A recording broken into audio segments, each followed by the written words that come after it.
Hello folks, Laura here from Food Thyme and Garden, where the wild things grow. Yes indeed, it's been a minute. Wait! Stop the train.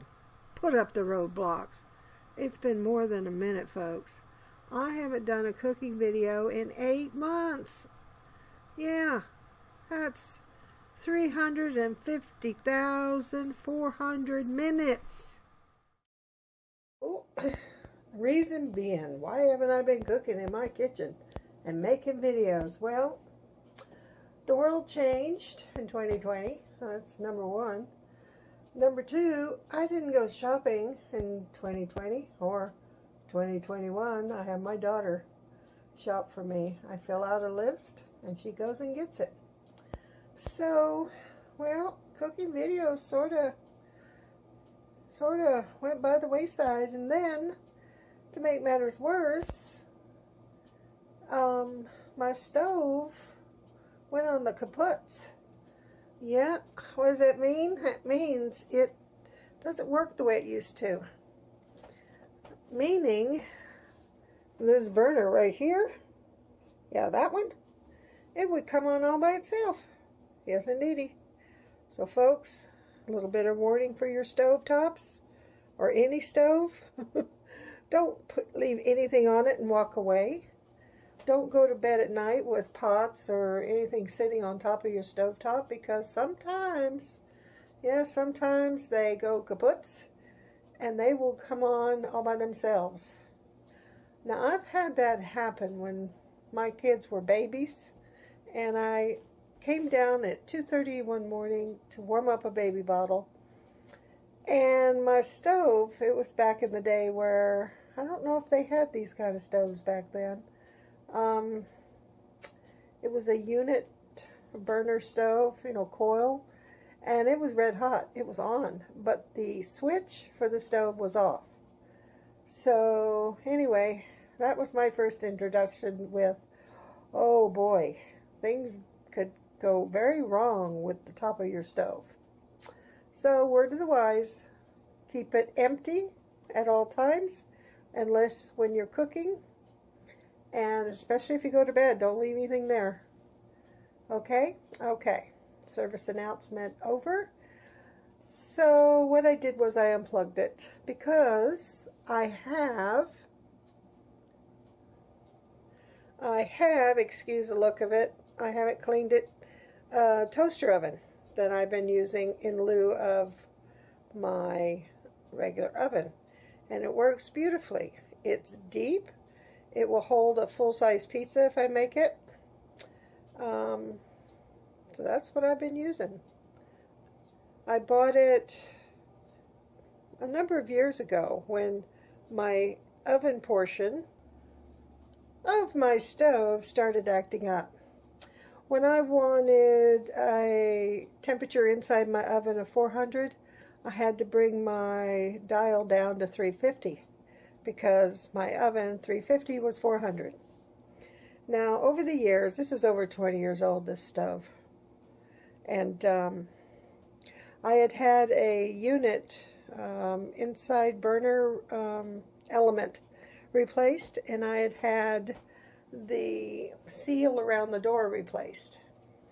And at that time, I wasn't having any other issues, but now I am. I would say the oven is pretty much outdated, so I leave it unplugged.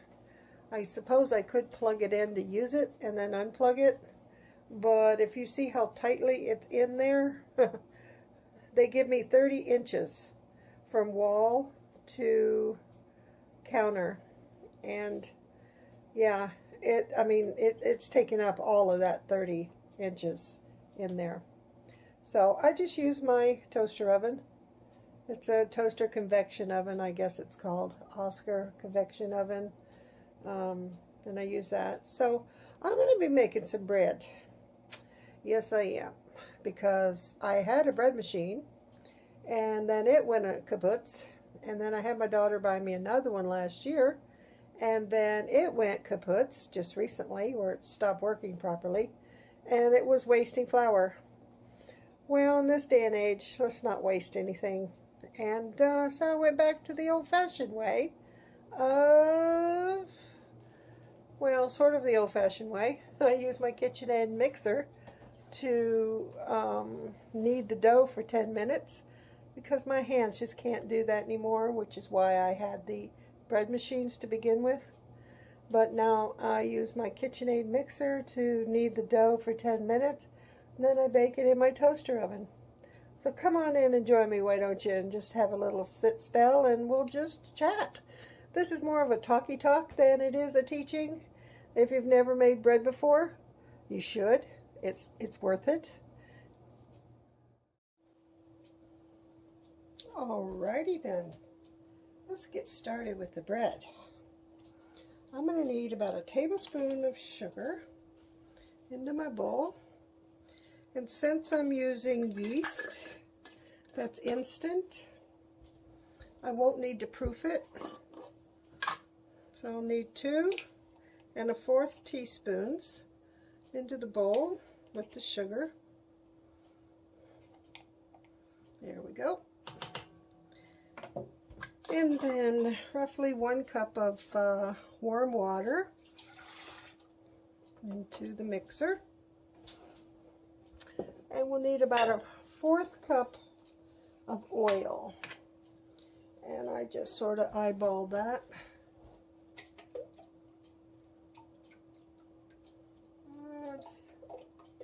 That's about right. But you can measure 1/4 cup. And then I'm going to use bread flour, actually, because I still have quite a bit of bread flour. So I'm going to use anywhere from 3 to 4 cups of flour for this particular bread. That's going to be like in the beginning of this video.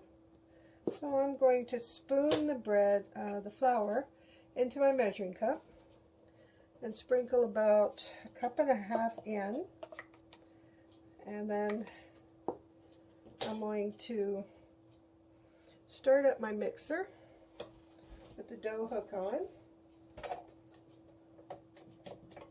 and start it up just to get the initial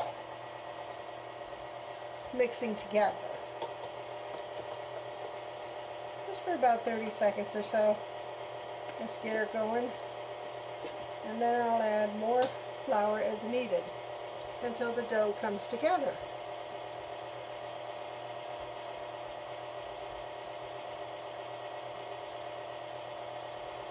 It's always good to have a wooden spoon when you're working with bread dough because it sticks to it less than it would a plastic or spatula or metal. I just find it's easier to use.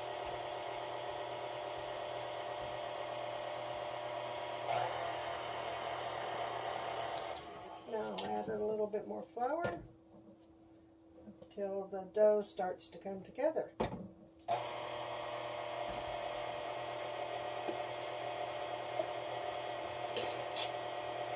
I never scoop my measuring cup. I always spoon the flour into the measuring cup.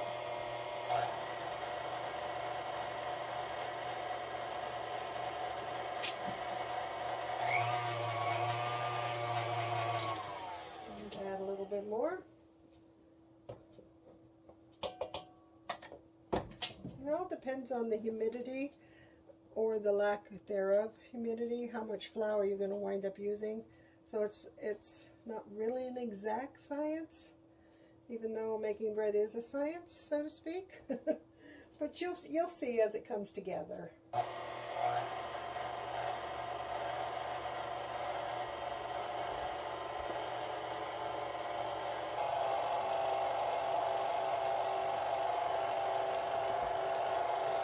It's starting to come together now. You see it starting to pull away from the sides of your mixing bowl.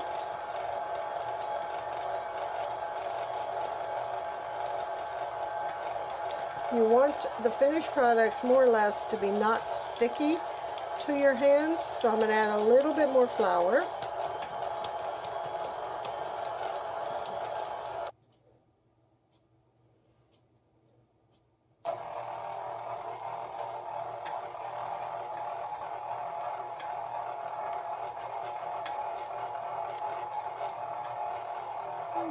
want to continue with this, and you'll want to scrape down the beater from time to time. Scrape the sides of the bowl to make sure you get all of the goodness into your dough ball.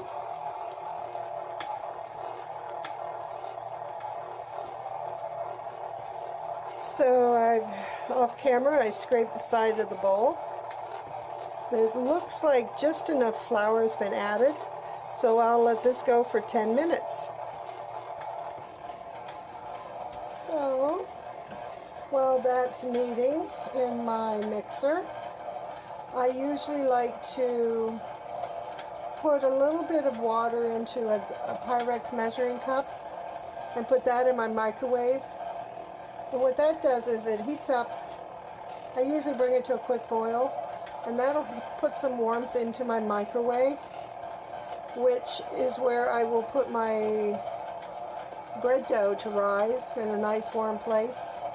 Unless your house is warm, you don't need to do that, which most places are warm right now, I would imagine, with the heat waves. But since I'm running an air conditioner, there's a chill in the air, which is nice for me, but not nice for the bread dough. And this way it rises quicker.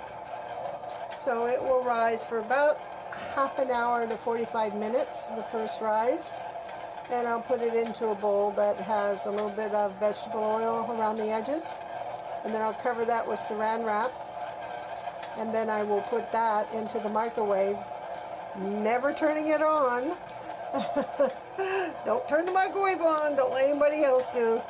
And it's just a place of warmth for my bread dough to rise. Before that, I used to use my oven.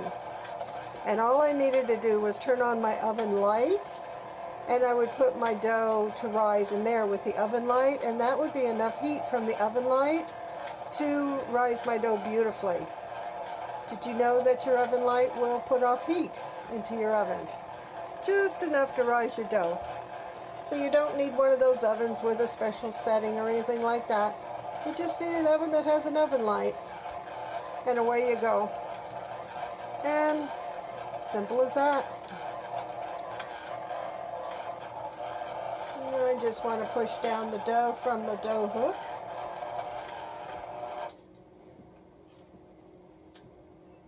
I'll lift it up. And it's not really sticking to my hands because I have enough flour in the dough. And it's a nice soft texture. So I'll finish kneading the dough until the time has elapsed. Keep it on low. Keep your mixer in the locked position because it could bounce up and down, and it could harm your mixer if you don't. So remember to lock your mixer up in the locked position when you're kneading dough. So my time has elapsed, 10 minutes. I put some oil into the bowl I'm going to let the dough rest in.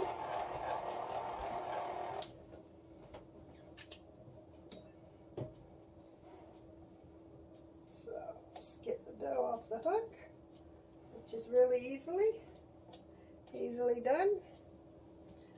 I just like to bring it together and then put it down, give it a twirl, flip it up because you want to put a little bit of the oil onto your dough ball at the top. And you do that in case the dough rises to meet the saran wrap and it won't stick to it. That's why you do that. And it won't stick to the bowl. That's why you do that, because it'll stick after it's risen. So you want to cover it really well with the piece of saran wrap. Because I've added moisture into my microwave, I don't want that moisture getting into the dough. If you use that method to warm a warm place for your dough, make very certain you don't have any air pockets or leaks where the moisture will get in there. And there you go. Now you can see the dough in there, the size of it, About 45 minutes, it should double in size. Okay, now all that's left to do is clean up, which isn't very big cleanup. There's not a lot of residue left in the bowl, and not a lot on the beater.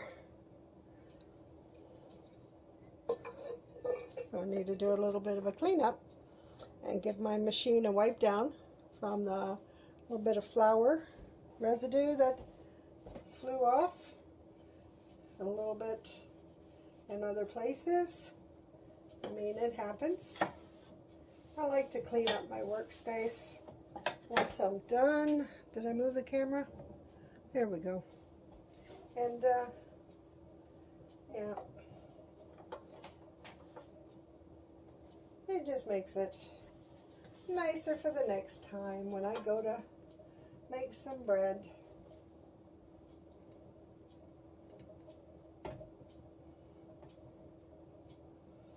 And this one's going to be the round loaf, which is quite nice on, you know, you cut it and it's a nice angled slice of bread.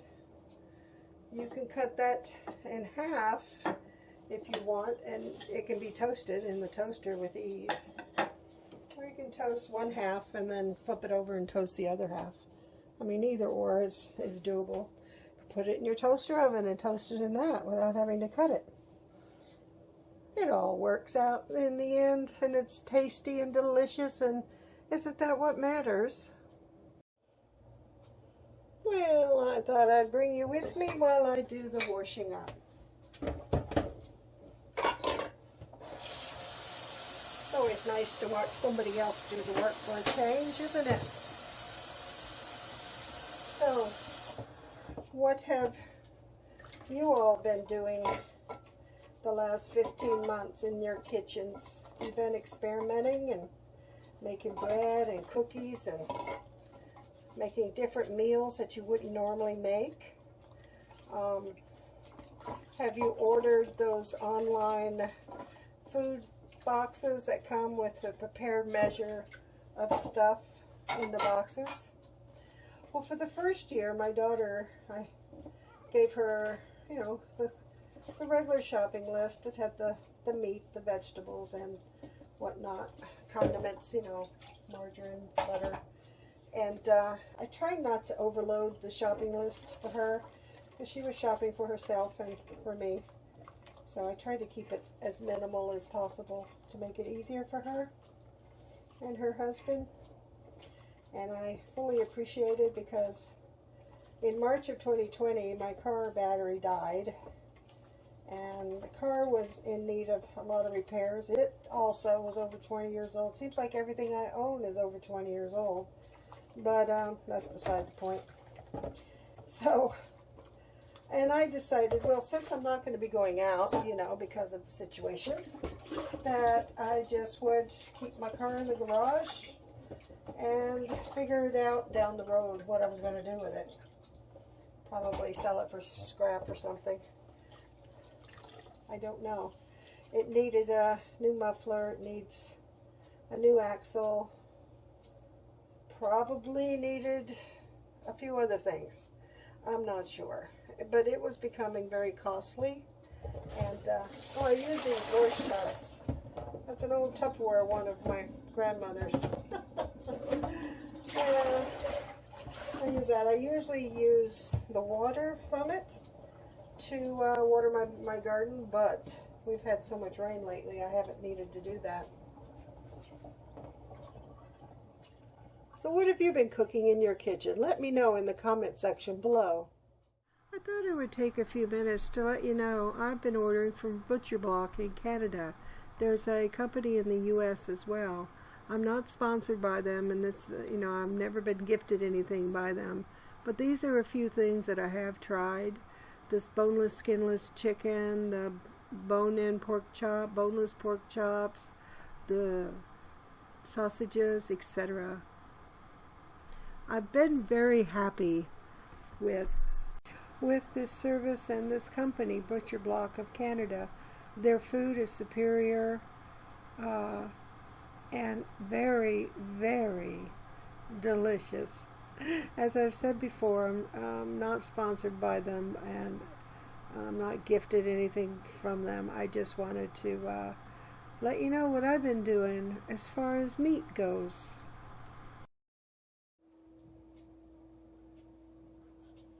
Well, hello folks. I'm back. 45 minutes later, my timer went off. And if you look, you will see how much the bread has risen. It has definitely doubled in size inside of my microwave that I pre-warmed. So now I'm going to take it out and just make a ball with it.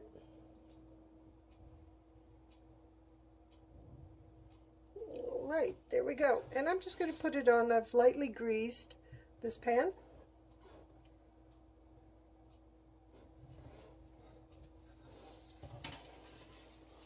And that's the pan I'm going to put it in. And I'm going to punch down the dough ball like that. Have it come out like so. Now, I'm going to, I don't know if you can see this, I'm just going to fold it in on itself like that.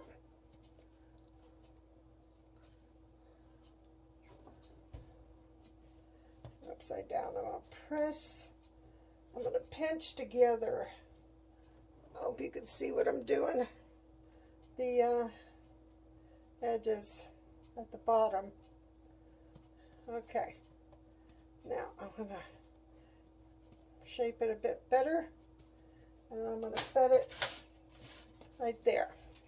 Now what I'm going to do next is make a couple of little cuts in the bread with a very sharp knife.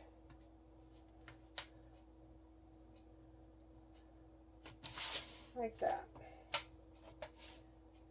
And that will help it. Now I'm going to do a diagonal cut.